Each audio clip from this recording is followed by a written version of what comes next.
Thank you for joining us today on Body Ecology Living with me, Donna Gates. Our guest today is a friend. Her name is Ritamarie Loscalzo, and she's fiercely committed to transforming exhausted high achievers all over the globe into high-energy people who love their lives and live to their full potential. Ritamarie is a best-selling author. She's a speaker. She's internationally recognized as a nutritional expert in women's health, especially. She contributes to lots of different journals and magazines. Some of the journals that she's been in are the Journal of Nutritional Perspectives, other magazines like Natural Awakenings, Purely Delicious, and she is the founder of the Institute of Nutritional Endocrinology, which is a training for healthcare professionals. And that's where I would like to start today.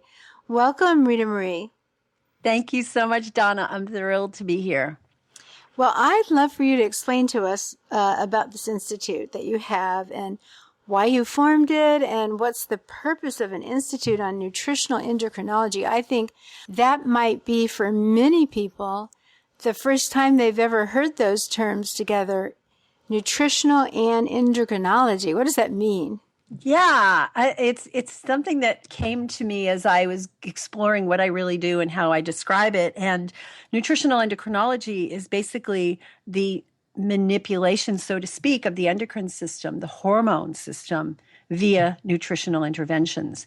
And when we think about endocrinology, we often think about it as being one of the branches of medicine, one of the subspecialties, neurology, gastroenterology, endocrinology.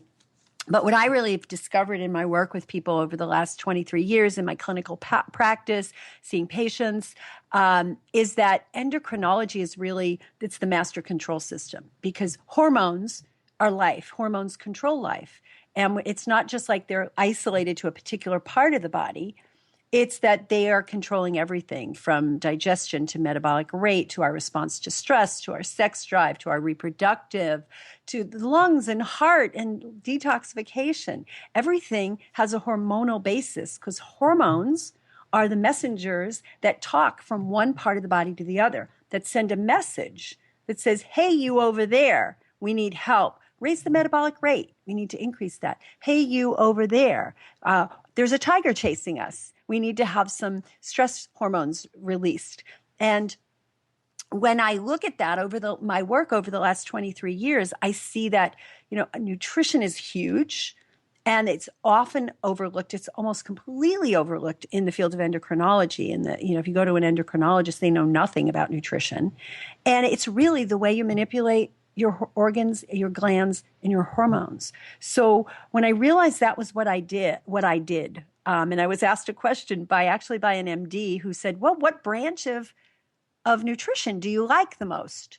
And I said, nobody's ever asked me about a branch of nutrition. What is it? And the words just came out. I said, I most like nutritional endocrinology. I love working with people to get their blood sugars balanced and get their thyroids and their adrenals and the cascade of amazing effects that has and how important nutrition is for that. So that's where nutritional endocrinology came from. Well, I want everyone to know that you are one of our experts on the Healthy Gut Summit, and the interview with you is a special bonus that people get when they purchase the summit. So I just want people to have a sense of how brilliant you are and how unique this message is. So let's, you said so many things. I could just go off in a million different directions. Let's talk first about getting your blood sugar balanced, because now we're talking about insulin, the hormone insulin, yes. Right? Yes. Yeah, that's vitally important. And I just wanted to step back because you had asked me about what inspired me to found this institute.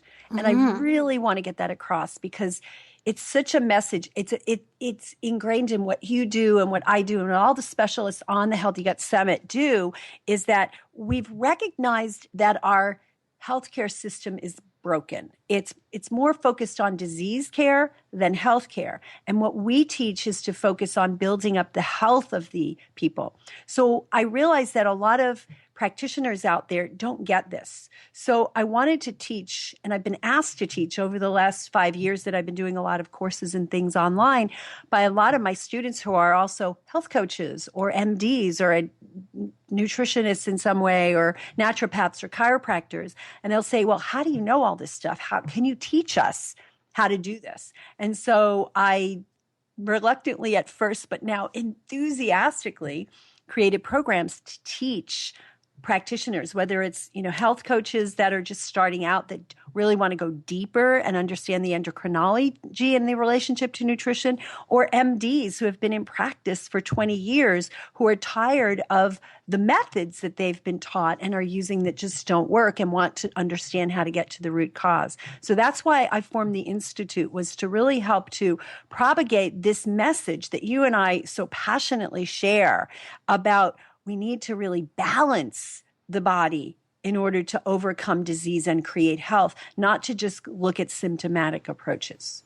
It is a brilliant and very much needed idea to do something like this, because the field of nutrition is huge. It's just enormous. Very lately, I've branched into nutritional genomics. I've been I've been into the gut and the microbiome for a really long time, which is what inspired me to do this summit, really, is I thought there needs to be a place where people can go and get a lot of information immediately. That's an important topic. But then I thought, this whole field that's starting to come out, well, it's been around for 30 years, but it isn't out in our world, in the world of real people who need the information. So I've been studying nutritional genomics for a couple of years now, and making it really simple for people. And I'm so excited because I feel the same thing. It's like there's other people out there saying, eat this diet and that diet, eating, eat a lot of butter, don't eat a lot of butter, eat protein, eat vegetarian foods. People are so confused. And so now if you can specialize, like if you say, okay, I know I have problems with my hormones and I need to learn that, and I'll be able to really create the right diet for me. Same thing with the genes. When you know what your genes are saying, that helps you know exactly what you need. So these specializing like this is important. I highly encourage everybody to start thinking that way.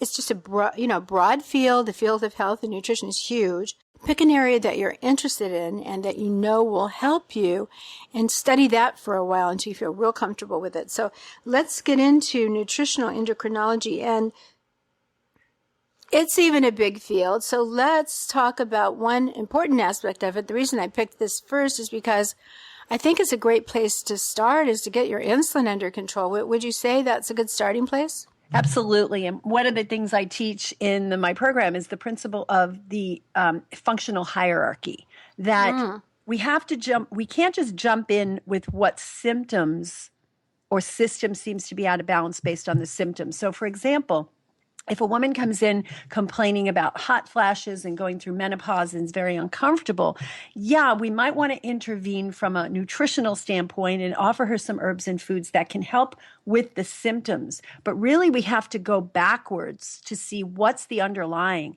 And if that woman has a gut problem and you just address the symptoms of menopause, that's not going to be a long-term solution.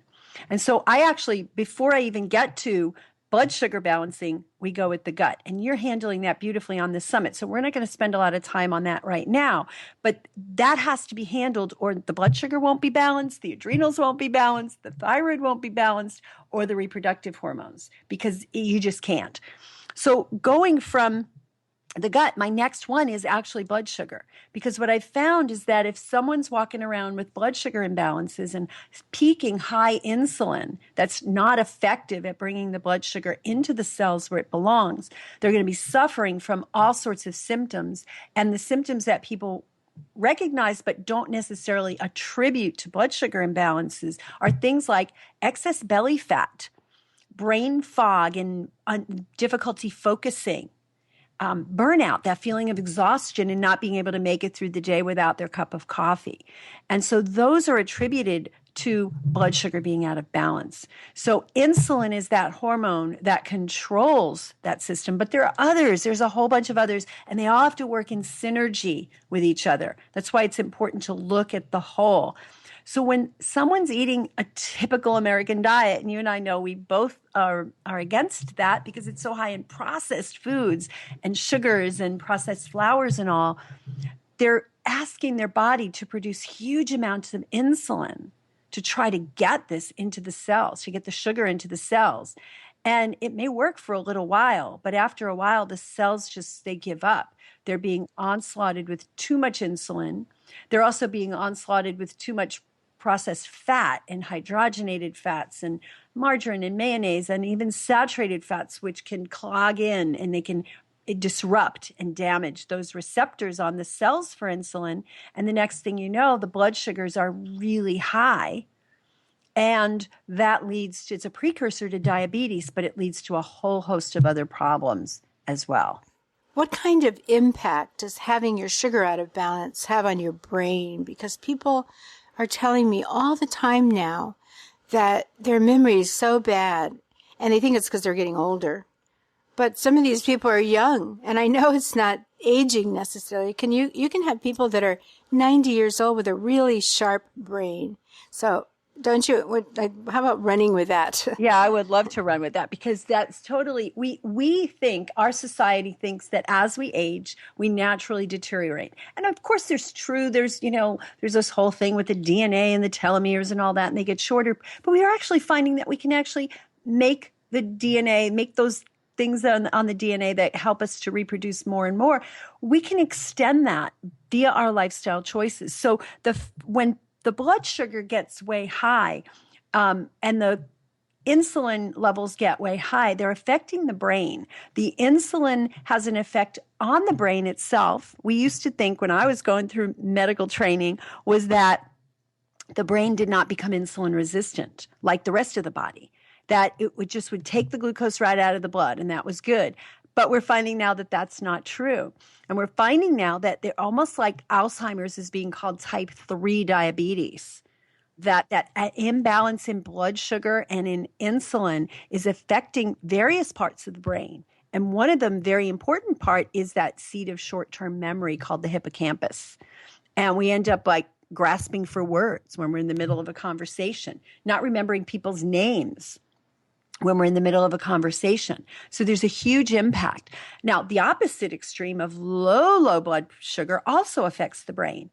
And what we find in the early stages of insulin resistance is that people have a lot of big swings because their body's overproducing the insulin. And then eventually it reaches a threshold where the cells allow it in, and then the cells open up, and then we get this rapid decrease in the sugar level. So we feel like, oh, I can't even think straight. I'm irritable or cranky if I miss a meal. Well, fixing the brain is very, very important. Also, there's this huge important connection. I hope everybody knows now that the brain and the gut are constantly in communication with each other. So you need to have a brain that's on, doing exactly what it's supposed to do to signal the gut, but the gut is sitting there signaling back to the brain again. So obviously the brain has to be able to correctly receive messages from the gut. So I just wanted to point that out, that there's this critical gut-brain connection. So you need to have both working to really have a healthy body. And I think people sometimes forget the brain. They focus a lot on their diet. Now people are focusing on their gut because it's a hot topic, but I see the brain is often left out. Right. And there's so many things that impact it, right? Our level of stress impacts the brain significantly. And the stress level, the stress hormone cortisol, which will get released whenever there's a stressful event in our life, but also when we're eating stressful foods, or also when the blood sugar goes down too low because of this insulin glucagon imbalance that happens, then the cortisol is released to try to bring the sugar back up. And the cortisol itself has an impact on the part of the brain called the hippocampus, which is related to memory. So it's just everything's interrelated, and we can't just look at one piece. That's why what we do is more considered holistic health versus just allopathic or focus on specialization. So even though we're looking at specializing in a particular area, like your area of specialty is the gut, you're understanding and teaching and showing people how the gut affects everything. It's not just about gas and constipation. It's about brain function. It's about hormone imbalance. It's about insulin receptors. It's about adrenals. It's about even heart and lungs are affected by the gut. What about the neurotransmitters? Could we talk about those a little bit more? People have trouble with their serotonin levels, dopamine levels. How about the relationship between the hormones like insulin and our neurotransmitters or brain chemicals? Yeah, there's a huge connection. And part of it is that, in addition to insulin helping bring sugar into the cells, it's also helping to bring nutrition into the cells. And nutrients are required for proper creation of neurotransmitters and then the connections between them. So you take something like dopamine, for example. Dopamine is a neurotransmitter that has as a building block, a precursor, the amino acid tyrosine. And if the diet is insufficient or the gut's out of balance, right, and we're not fully absorbing our proteins because of low stomach acid or various and sundry imbalances in enzymes and probiotics, then we're not going to be getting enough of those amino acids into the bloodstream, which is basically food for the brain. So things like tyrosine, which is a precursor to dopamine, and tryptophan, which is a precursor to serotonin. And when those levels are off because of poor digestion, we're not going to be able to make the neurotransmitters.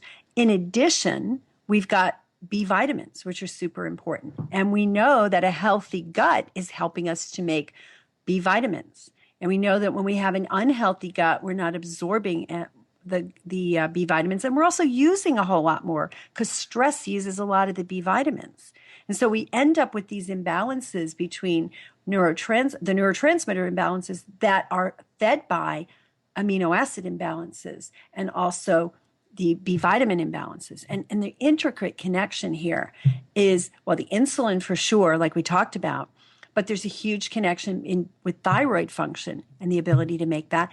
And what we know is that amino acid tyrosine, which is a precursor to making dopamine, the neurotransmitter, that same amino acid is the core of thyroid hormone.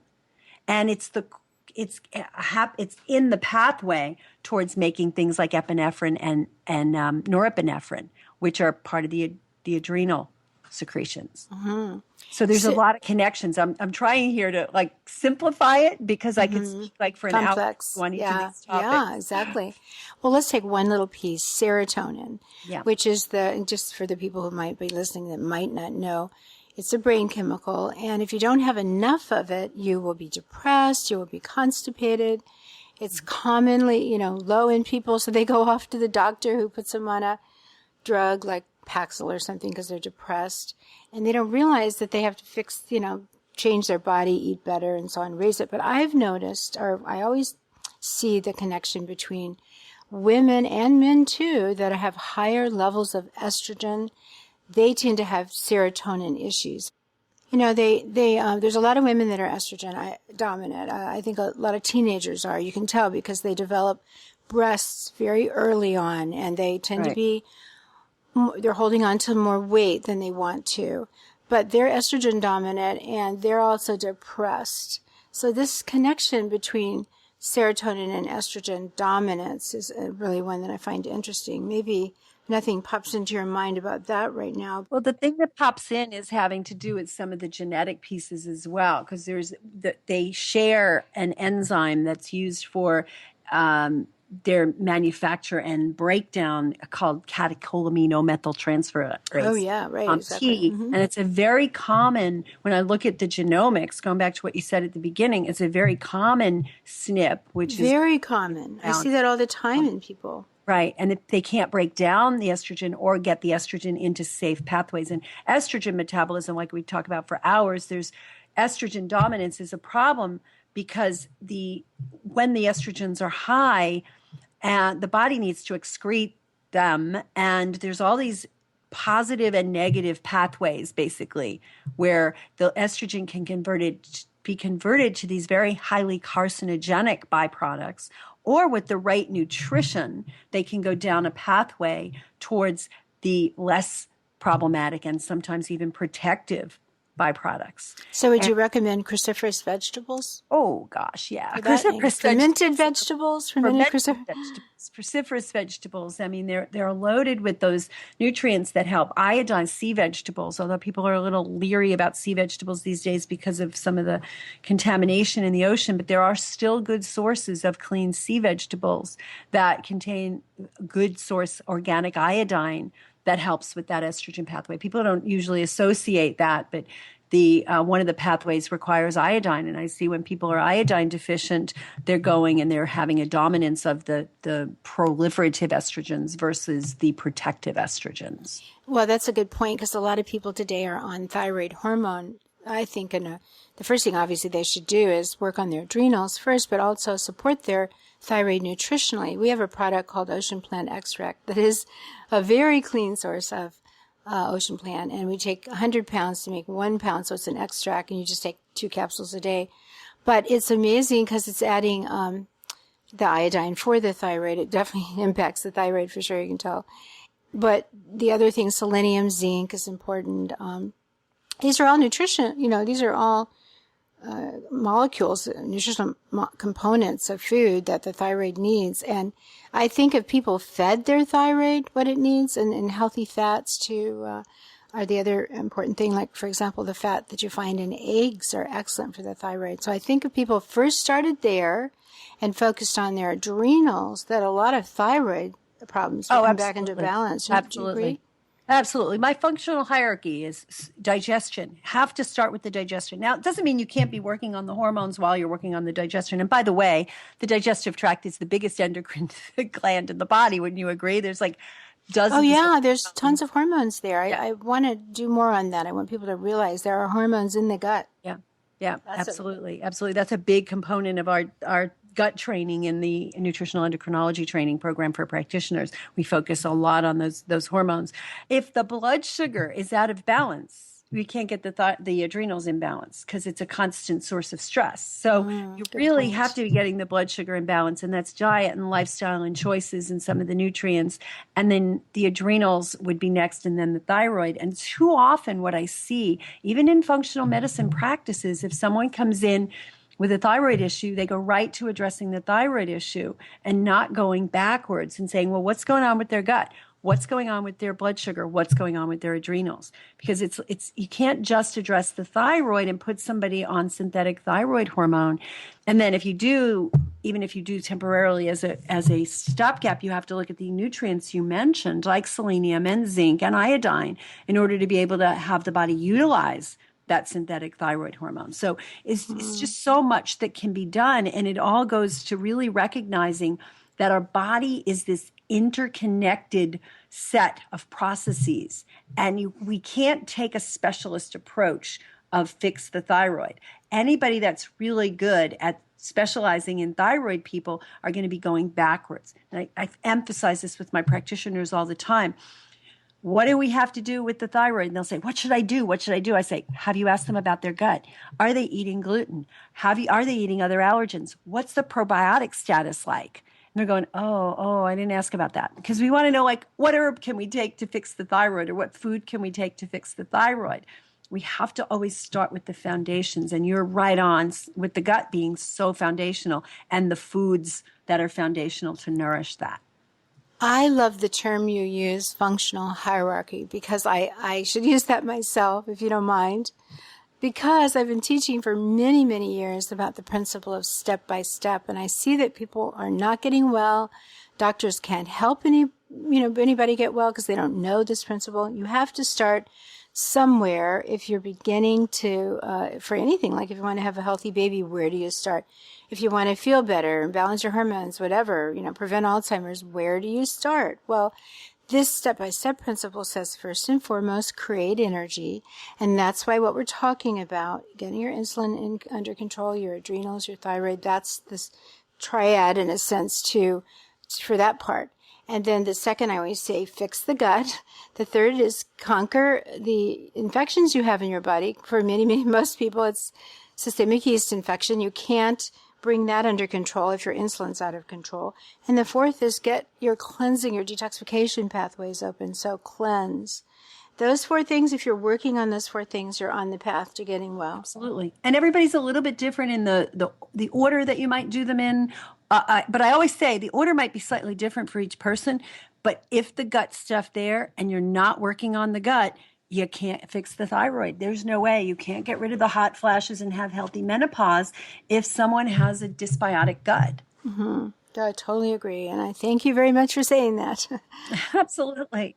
Well, Dr. Ritamarie, what is the last thought that you would like to leave in people's minds today? And also, how can they get more information from you? I know you have all kinds of things going on, including Google Hangouts. And then how do people that are listening that want to be a part of the Institute of Nutritional Endocrinology, how do they find out about that training? Absolutely. Thank you, Donna. So last thing I would impart would be get down to basics.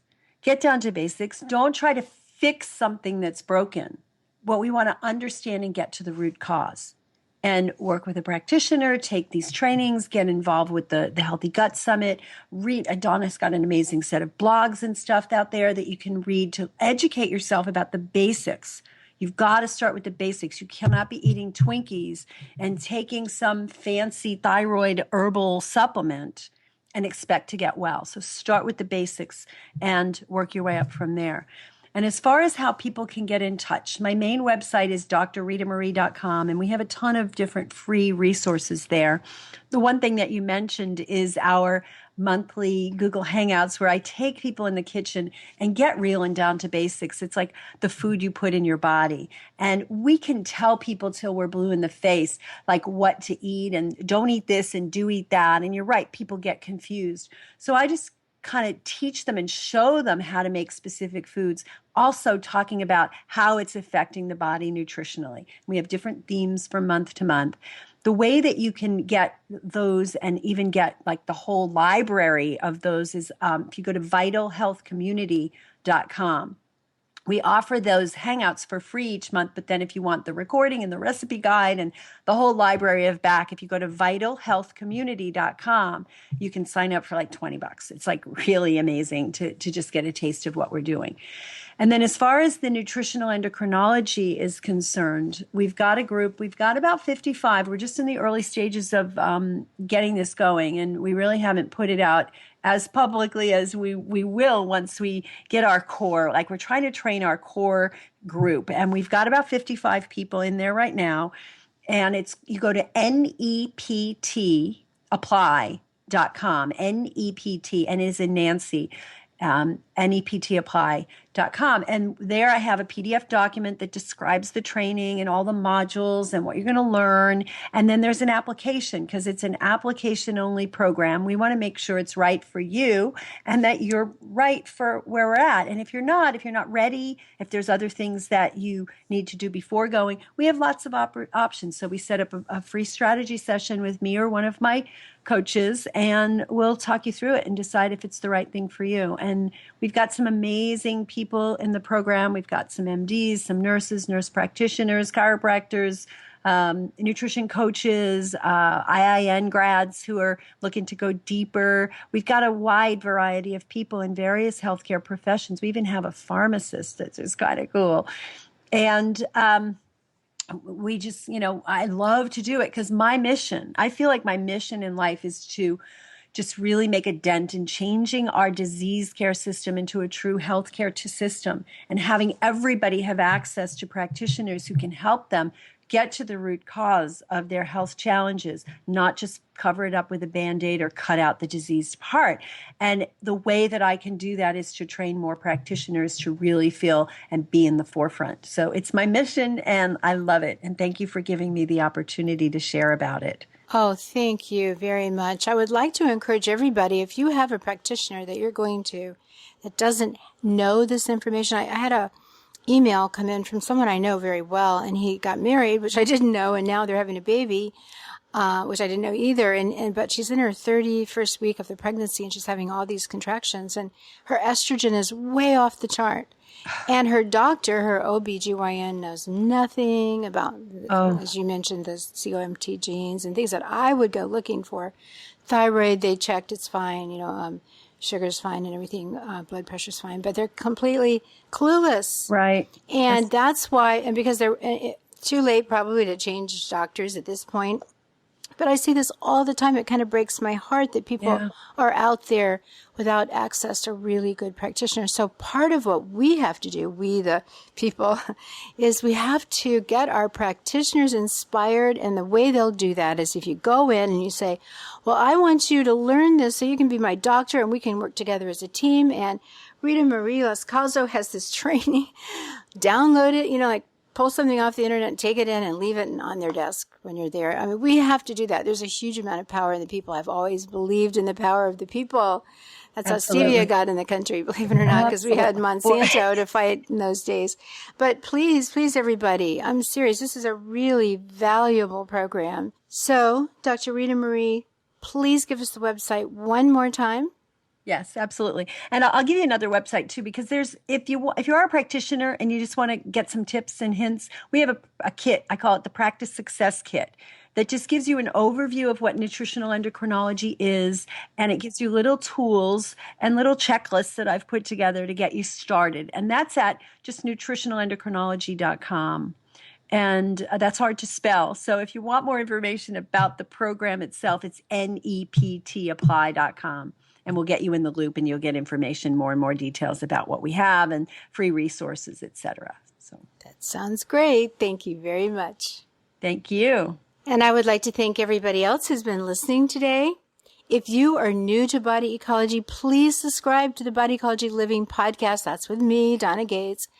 Feel free to leave a comment on the Facebook page. We do review those all the time. We watch it all day long. Tell me what you would like to learn about next. And most of all, have a great day.